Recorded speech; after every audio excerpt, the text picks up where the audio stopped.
What's cracking, folks? Is I, CFK Kuro, here to bring you some more TEW 2016 WCW. It lives again. Tonight we have an action-packed Nitro. A quick note. Uh, Once again, making adjustments to my booking style. Uh, how do I explain this? Uh, I want to put out more matches, but I don't want to book the same type of matches. You know what I mean? I need to explain this better than that. I want to book more matches per show, so I want to book shorter matches in general, right? But I also want to book matches that aren't so strictly, well, this match is to advance the storyline. I want to use my angles more efficiently. And I usually have tons of angles, but I need to do better. You know what I mean? Maybe yes, no, maybe so. Anyway, let's just get on to the show. Start. Why is that ring so? What's ringing? What is it? There's some metal nearby that my voice is causing heavy frequency vibrations. Anyway, uh, the show starts off with the Young Dragons taking on America's Most Wanted. Where is that sound coming from? Where is my voice traveling? Uh, we have. Oh, it's these Arizona cans.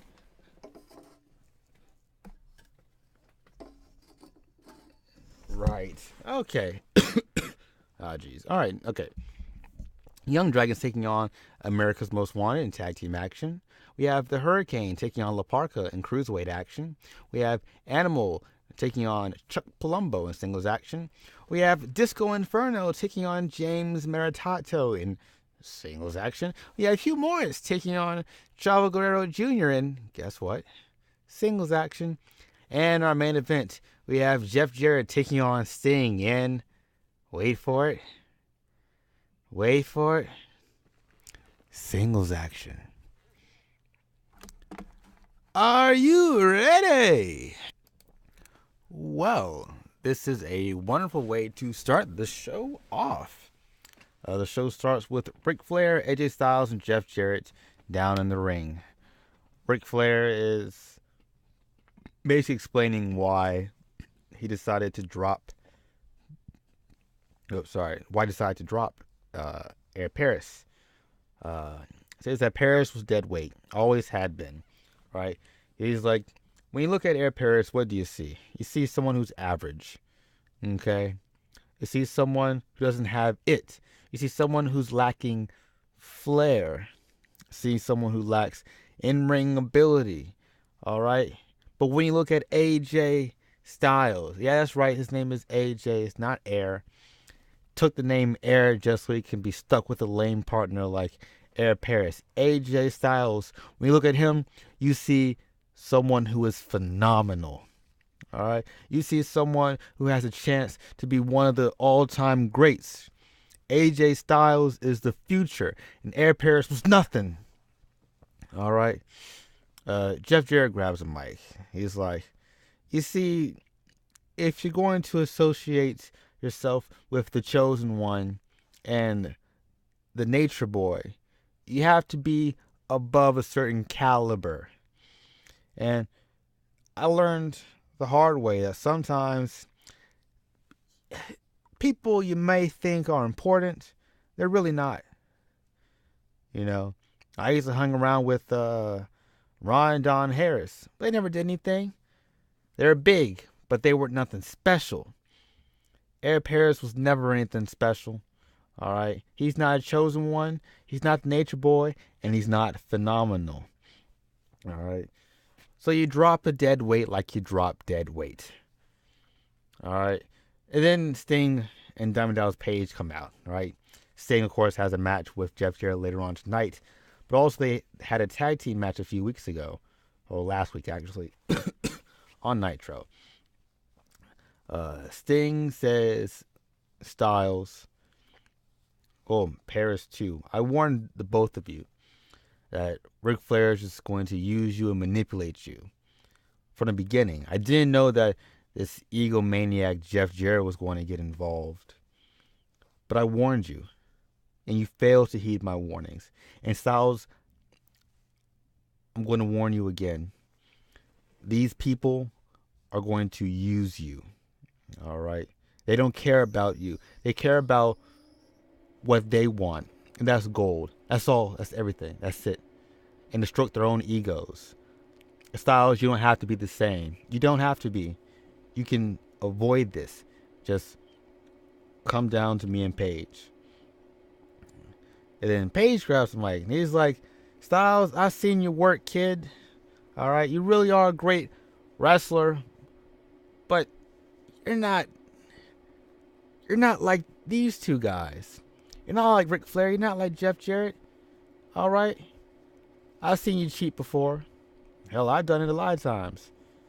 But you got a little apprehension. But these guys, they don't care about how they accomplish their goals. You can still have integrity, man. The people love to see you wrestle, man. Wait. And the crowd's like, yeah. Style. See, they love you, man. Or what voice am I doing? I don't know. They love you, man. So what do you say? Come down to Sting and Diamond Dallas Page. Bang. And Styles, Jeff Jarrett hands the mic to Styles, and he just says,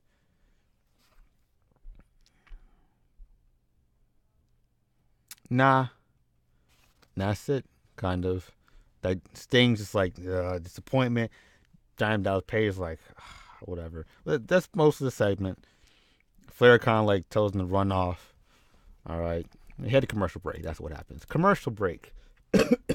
Oof. So yeah, it's a 100 rating opening segment. Ric Flair, Diamond Dallas Page, Jeff Jarrett. I think Page and Jarrett has had one before. That's great, man. That's real good. That's real what? Real good.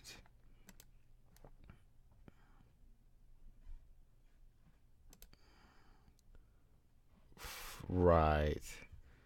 Okay, I can turn him. I'm going to complete the gimmick. It's going to bomb, but whatever. That was below average. That's perfectly fine. He's not a barber, all right? And about to have decent wrestling but little heat, America's Most Wanted defeated Young Dragons in 5:06 when James Storm defeated Kaz Yashi by a pinfall. The story of this match is that Kimona is at ringside trying her best to just not get in the way, more or less. But about halfway through the match, Kaz Yashi starts yelling down at her, telling her to do something. So she tries to distract Chris Harris, but it doesn't work. You know, she distracts James Storm, but she also distracts Yun Yang. And when James Storm, what happens? Let's say Chris Harris, I don't know, gets a sucker punch on Yun Yang when he wasn't looking, and the ref wasn't looking because the ref was distracted also. It allowed James Storm to get the quick roll up for the 1, 2, 3. All right. After the match, Kaz Hayashi and Yun Yang just verbally berate Kimona, who walks off in tears, or runs off in tears. We have Gene Okerlund interviewing Shane Douglas and Chavo Guerrero Jr. In regards to Shane Douglas, it's mostly, he lost last night his United States Championship opportunity, and Chavo Guerrero lost his opportunity at the television championship, right? And Shane says that, the franchise has had some backup plans before. And I had one a couple months ago, but things didn't turn out so well. But, sometimes when you need to make a real threat, make a real impact, you got to go back a bit further than that. All right? So, Rey Mysterio, I'm going to come and I'm going to get that United States Championship from you. But for the time being, I'm going to bide my time. All right? The franchise gets what he wants when he wants it. The only reason why you have that belt still, because I ain't want it that much. All right. Now my friend Chavo's got a match tonight. Let's see how it goes. All right. And about that, decent wrestling, but didn't have much heat. The Hurricane defeated La Parca in 9:06 by pinfall with a vertebreaker. All right. Afterwards, Lillian Garcia interviews the Hurricane, who is the Hurricane. He says he is here to defeat evil. That means wrath, pride, envy, greed, gluttony, sloth, and lust. These evil doers shall heed to the justice brought about by the Hurricane. So, my first action will be removing the Cruiserweight Championship from the waist of greed. What's that? It appears there's trouble elsewhere in the world. The Hurricane will be off. Thanks for the time. All right. Is that? We have another interview. This time, Lillian Garcia is interviewing Ted DiBiase and Ken Shamrock. One moment, please. Oof. Whew. DiBiase says that last night was not a good night for the $1 million corporation once again. Chuck Palumbo failed to take down Booker T, and Ken Shamrock failed to bring the World Heavyweight Championship into the fold. Which means, for the time being, we are looking to gain another opportunity at the World Heavyweight Championship. But it also means that Booker T is still going to be a thorn in my side. So it appears that I'll have to allow Shamrock to once again take on Booker T, as he will demand this match from Eric Bischoff nonstop, because he's obsessed. Yes, very much so. He wishes that he could achieve the amount of success that I, the $1 Million Man, have achieved with so little effort. He's jealous that he's had to scratch and claw his way to get to where he is, and I was merely born into it. Well, tough luck, kid. Sometimes life isn't easy, but it is for me. And it's always going to be that way. Nevertheless, we have more pressing issues. My client, Chuck Palumbo, has a match next. I'll be watching attentively from ringside. Thank you very much. They walk out. And then, in a decent match, Chuck Palumbo defeated Animal in 10:05 by submission with a torture rack after interference from Hawk. Not a lot of selling, but hey. Afterwards, Hawk comes up, walks into the ring, confronts the down Animal. Basically says, you dare to attack, to raise your hand against me last Sunday? Me, Hawk, you're Animal. I'm the better Road Warrior. I always have been, and I always will be. So you need to remember your place. So, at the next pay-per-view, in 3 weeks, at, what is the name of pay-per-view? What's his pay-per-view name? New Blood Rising.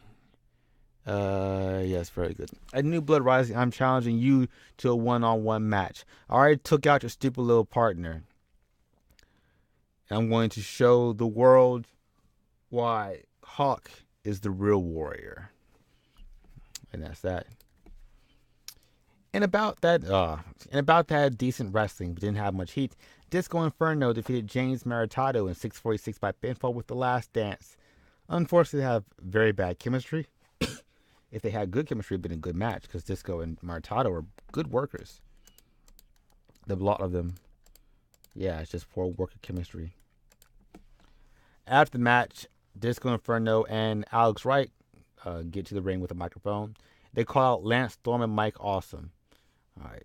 Lance and Awesome come out. Lance basically reintroduces Mike Awesome. He says, if you people, you stupid Americans, do not recollect, this is my good friend Mike Awesome. Now, he was unfortunately for him born within these United States, but he has come to realize that the greatest country in the world is the one north of the border. All right. So, Alex Wright, Disco Inferno, if you want to, what can I say? If you want to, I don't know where I'm going with this. If you want to continue to whine and complain about me, then you will have to deal with not only the premier wrestler, Lance Storm, you'll have to deal with the gladiator, Mike Awesome. Now, is that a problem? And Alex Wright's like, come on. Disco's like, I don't know, brother. That dude's kind of big, kind of laid both of us out, brother. And Alex Wright like, no, let me at him. And kind of goes like that. Brian Adams bursts into Eric Bischoff's office. Reno and Big Vito are trying their best to restrain him, but it's not working out so well. He demands a rematch for his championship title that he never lost because Fit Finlay didn't pin him. He pinned Sabu. And Bischoff's like, oh, you'll get your rematch. Just please calm down. You're scaring the petunias. Like some potted plants or something. You're scaring the ferns. All right, listen. I'll give you a rematch in a couple weeks. All right? Just calm down a little bit, Take a chill pill. All right, relax. I've never seen you not angry. Like, do you ever get not angry? And Brian Adams just says, crush. And Bischoff's like, I take that forward now. All right, well, Reno, Vito, could you, J Mark, can you help them too? Can you get them out of here?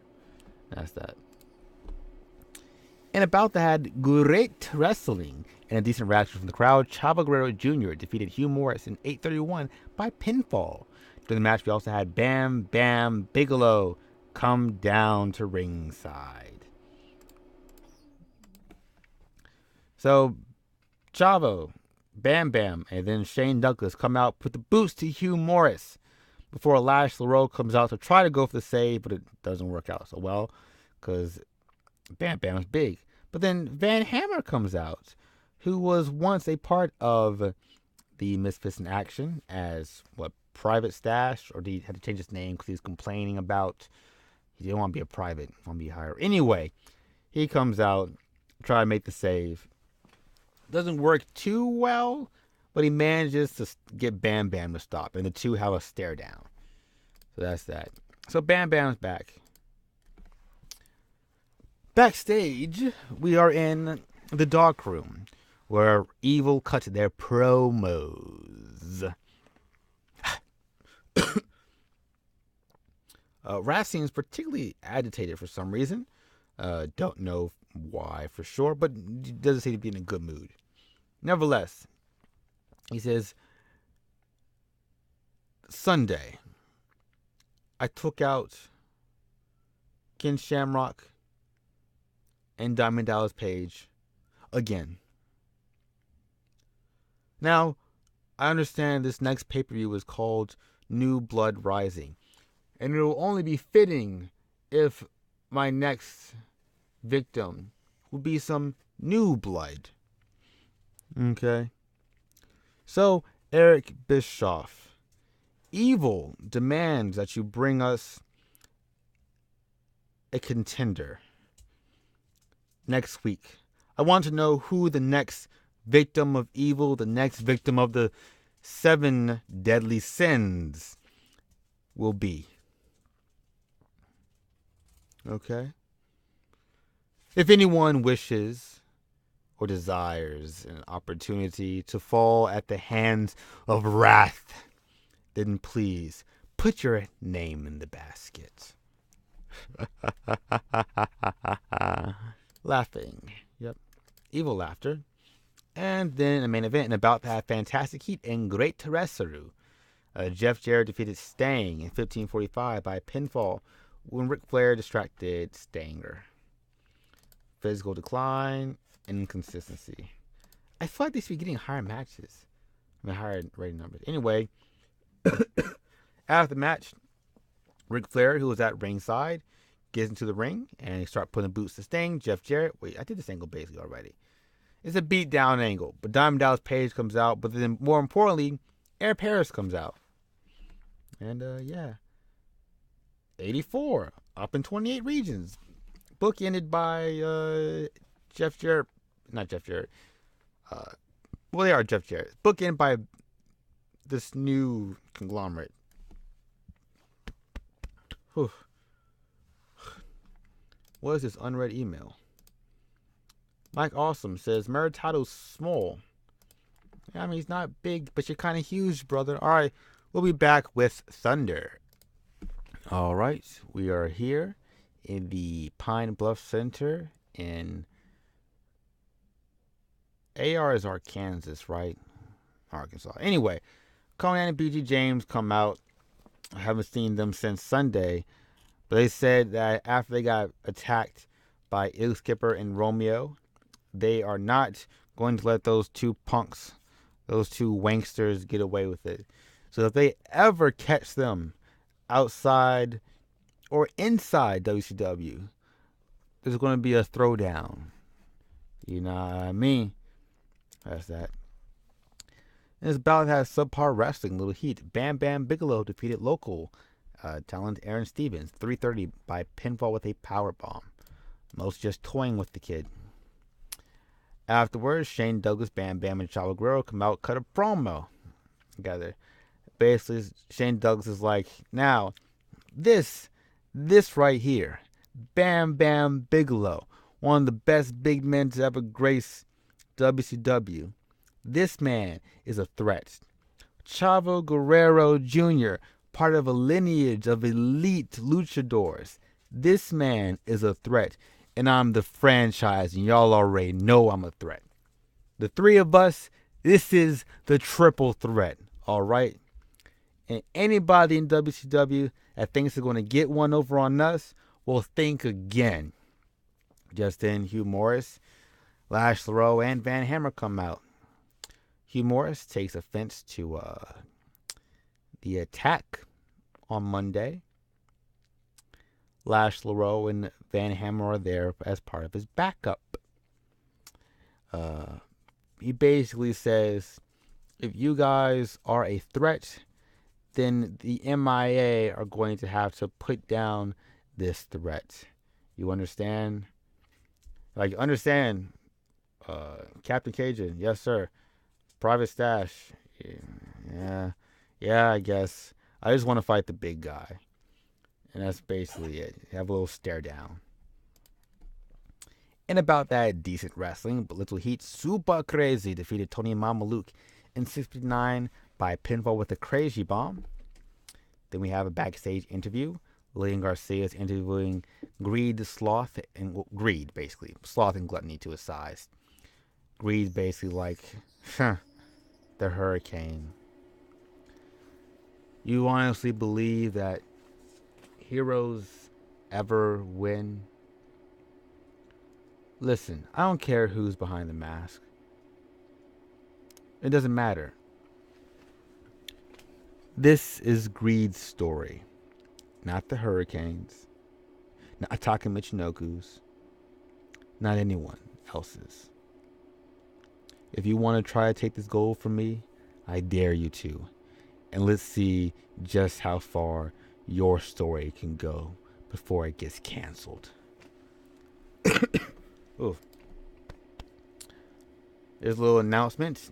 J. Marcujo announces that Mike Awesome will face Alex Wright this Monday. In a decent match, CM Punk defeated Jim Duggan in 8:05 by submission with a triangle chokehold. Defense number 13 of his WCW World Television title. He's had that belt for a while. But afterwards, AJ Styles comes out along with Ric Flair to challenge CM Punk for the television title this Monday. All right. And in a decent match, Mike Awesome defeated Ernest the Cat Miller in 8:44 by pinfall with an awesome bomb. And then the show ends with Brock's gonna put you on screen. Jamar announcing that on Monday there will be an 8-man, fatal 8-way match, battle royale, something. It's gonna be a match to decide the new World Heavyweight Championship #1 contender for Raph's belt. All right, that's that. 66. No comments were made. That's good. That's real. That was my ankle. That hurt. All right. Okay. What's that? Conan says Super Crazy doesn't connect with the fans. Well, anything interesting? Bookies Wrestling Camp new trainer. Angel Ateca Torch. WWF are still signing people. I swear. Thunder was great. Excellent. And what's this? Octagon has become the new champion, ending the reign of Latin Lover after 16 title defenses. He's won the AAA Mexican National Heavyweight Championship. And with that, I thank you all for watching, folks. Next time, we will be, next time we'll have a packed show. A World Heavyweight Championship. World Heavyweight Contendership match.